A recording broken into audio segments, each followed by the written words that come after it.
పిఠాపురం మండలం విరవడలో కిరణ్ కంటి ఆసుపత్రి సౌజన్యంతో అడప సుబ్బారావు ఆధ్వర్యంలో ఉచిత కంటి వైద్య శిబిరాన్ని నిర్వహించారు.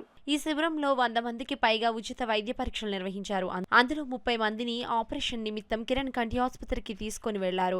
తాను పుట్టిన విరవడ గ్రామానికి ఏదో విధంగా సేవ చేయాలి అని దృక్పథంతో ఈ వైద్య శిబిరాన్ని ఏర్పాటు చేసినట్లు అడప సుబ్బారావు తెలిపారు. ఈ కార్యక్రమంలో అడప రఘు, జవాది వాడపల్లి, అడప రమణ, పోతుల భద్రరావు, అడప దొరబాబు, అడప సురేష్ తదితరులు పాల్గొన్నారు.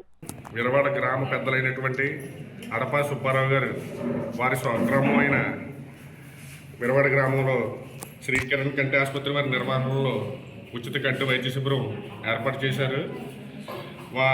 మన అడప సుబ్బారావు గారు వారి స్వగ్రామంలో ఎవరైతే ఉన్నారో ప్రజలందరికీ కూడా ఉచిత కంటి వైద్య శిబిరం ఏర్పాటు చేయండి, వాళ్ళు ఎవరికైనా శుక్లాల ఆపరేషన్ పడితే మీ హాస్పిటల్ ద్వారా చేయించండి అని చెప్పి ఈరోజు ఈ విరవాడ గ్రామ జిల్లా పరిషత్ హై స్కూల్ అయినటువంటి ఆ హై స్కూల్లో క్యాంపు కండక్ట్ చేయడం జరిగింది.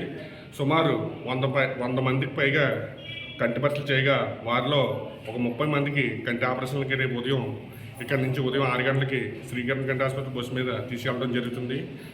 మన వైసీపీ మండల ప్రచార కార్యదర్శి అయినటువంటి అడప సుబ్బారావు గారు చేస్తున్న సేవలు ప్రతి ఒక్కరూ కూడా ఆయన్ని గుర్తుంచుకోవాలి, ఈ సేవలో ఇంకా మరింతగా ఉపయోగించుకోవాలని గ్రామ ప్రజలందరినీ మీకు కోరుకుంటున్నాను.